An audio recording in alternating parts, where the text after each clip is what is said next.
সব বিপদ কেটে যাবে। কোরআন মাথায় নিয়ে বলছি, পরীক্ষিত আমল। আপনার কোনো বিপদ থাকবে না, কোনো বিপদ আপনাকে আক্রোশ করতে পারবে না, আপনার কোনো বিপদ থাকবে না। কোরআনকে বকে নিয়ে বলছি, কোনো মুসলমান যদি সে ঋণগ্রস্ত হয়, কোনো মুসলমান যদি তার দোকান অচল হয়ে যায়, বা ছেলে বিদেশে গিয়েছে, বিদেশে পরে আটকা পড়েছে, এখন দেশে আসতেও পারে না, আবার ওখানে কোনো কাজও পাচ্ছে না, আপনার ছেলে খুব বদ হয়ে গিয়েছে, খারাপ হয়ে গিয়েছে, আপনার মেয়ে কথা শোনে না, মেয়েটা বড় হয়ে গিয়েছে, মেয়ে বিয়ে দিতে পারতেছেন না, মেয়ের বয়স হয়ে গিয়েছে কিন্তু মেয়ের বিয়ে হচ্ছে না, আল্লাহি কোরআনকে বুকে নিয়ে বলছি, কোরআনকে মাথায় নিয়ে বলছি, আপনি যদি আমলটা করতে পারেন, আপনার সকল সমস্যা ইনশাল্লাহ দূর হয়ে যাবে, আপনার কোনো সমস্যা থাকবে না, এবং আল্লাহ তাআলা আপনাকে মাফ করে দিবেন এবং এই বিপদ থেকে আপনাকে উদ্ধার করবেন। আল্লাহ তাআলার কাছে চাওয়ার মাধ্যম আল্লাহ রাব্বুল আলামিন আমাদেরকে শিক্ষা দিয়েছেন, কিন্তু আমরা সেভাবে চাইতে পারি না, আমরা হাই হুতাশ করি। আল্লাহ রাব্বুল আলামিন আমাদের বলেন, লা তাহজান ইন্নাল্লাহা মা'ানা, বান্দা তুমি হতাশ হয়ো না, ইন্নাল্লাহা মা'ানা, নিশ্চয়ই আমি আল্লাহ তোমার সঙ্গে আছি। সুবহানাল্লাহ।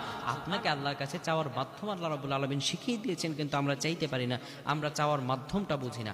রাব্বুল আলামিন আমাদেরকে কিভাবে চাইতে হবে আল্লাহ তাও শিক্ষা দিয়েছেন।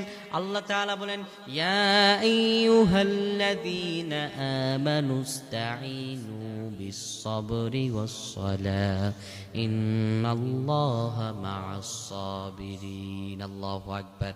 আল্লাহ রাব্বুল আলামিন ডেকে বলেন, ও ঈমানদারগণেরা, যারা ঈমান এনেছো, যারা নিজেদেরকে ঈমানদার মনে করো, তোমরা ইস্তাঈনু, আমার কাছে সাহায্য চাও, বিস-সাবরি ওয়াস-সালাহ, ধৈর্য এবং নামাজের মাধ্যমে, ইন্নাল্লাহা মা'আস সাবিরিন, নিশ্চয় আমি আল্লাহ রাব্বুল আলামিন ধৈর্য ধারণকারীদের সঙ্গে রয়েছি। সুবহানাল্লাহ। আল্লাহর কাছে চাইতে হবে, চাওয়ার মাধ্যম আল্লাহ রাব্বুল আলামিন শিখিয়ে দিয়েছেন, ঠিক আপনাকে সেভাবে চাইতে হবে। তো এই আমলটি যদি আপনি করতে চান, এই আমলটি যদি আপনি ফলাফল পেতে চান, এক নম্বর আল্লাহর উপর ভরসা থাকা লাগবে, আল্লাহর উপর তাওয়াক্কুল করা লাগবে। পৃথিবীর কোনো মানুষ কোনো কিছু আপনাকে দিতে পারবে না আল্লাহ ছাড়া। একমাত্র আল্লাহর দিকে কি থাকা লাগবে? আপনার তাওয়াক্কুল থাকা লাগবে, পরিপূর্ণ আস্থা এবং বিশ্বাস থাকা লাগবে, এবং ধৈর্য থাকা লাগবে, অধৈর্য হওয়া যাবে না। আমলটি যদি আপনি করতে চান, তাহলে ঈশার নামাজের পর, ঈশার নামাজ আপনাকে পড়তে হবে, নামাজ ছাড়া আমল করলে কিন্তু এই আমলে কোনো লাভ হবে না। ঈশার নামাজের পর তাসবিহ হাতে নেবেন, অজু করে পবিত্র হয়ে, ঈশার নামাজের পর অজু করে পবিত্র হয়ে তাসবিহ হাতে নেবেন, নেয়ার পরে যেই কোনো দুরূদ শরীফ 100 বার পাঠ করবেন। যদি আপনি পারেন তাহলে দুরূদ ইব্রাহিম পড়বেন, আর যদি সেটা না পারেন তাহলে পড়বেন আল্লাহুম্মা সাল্লি ওয়া সাল্লিম আলা নাবিয়্যিনা মুহাম্মদ, বা অন্যান্য দোয়া আছে, আল্লাহুম্মা সাল্লি আলাইহি, আল্লাহুম্মা সাল্লি আলা মুহাম্মদ ওয়া আলা আলি মুহাম্মদ ওয়া আনজিলহুল মাকাদাল মুকাররাবাতি ইনদাকা ইয়াউমাল কিয়ামা। আপনি পড়তে পারেন এরকম যে কোনো দুরূদ 100 বার পাঠ করবেন। পাঠ করার পরে 499 বার এই একটি দোয়া পাঠ করবেন, লা হাওলা ওয়ালা কুওয়াতা ইল্লা বিল্লাহ। 499 বার আপনি প্রথমে পবিত্র হয়ে নেবেন, তারপরে 100 বার দুরূদ পাঠ করবেন, তারপরে 499 বার পাঠ করবেন লা হাওলা ওয়ালা কুওয়াতা ইল্লা বিল্লাহ।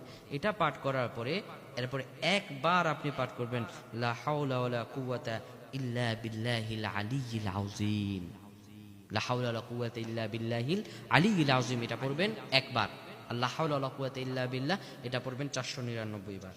তারপরে আপনি আবার 100 বার দুরূদ পাঠ করবেন।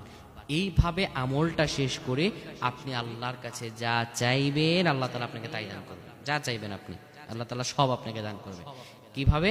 প্রথমে আপনি 100 বার দুরূদ পাঠ করবেন, তারপরে আপনি 499 বার পাঠ করবেন লা হাওলা ওয়ালা কুওয়াতা ইল্লা বিল্লাহ, তারপরে আপনি পাঠ করবেন একবার লা হাওলা ওয়ালা কুওয়াতা ইল্লা বিল্লাহিল আলিয়্যিল আযীম, তারপর আবার 100 বার দুরূদ শরীফ পাঠ করে আল্লাহর কাছে যা চাইবেন আল্লাহ তাআলা আপনাকে তাই দান করবেন।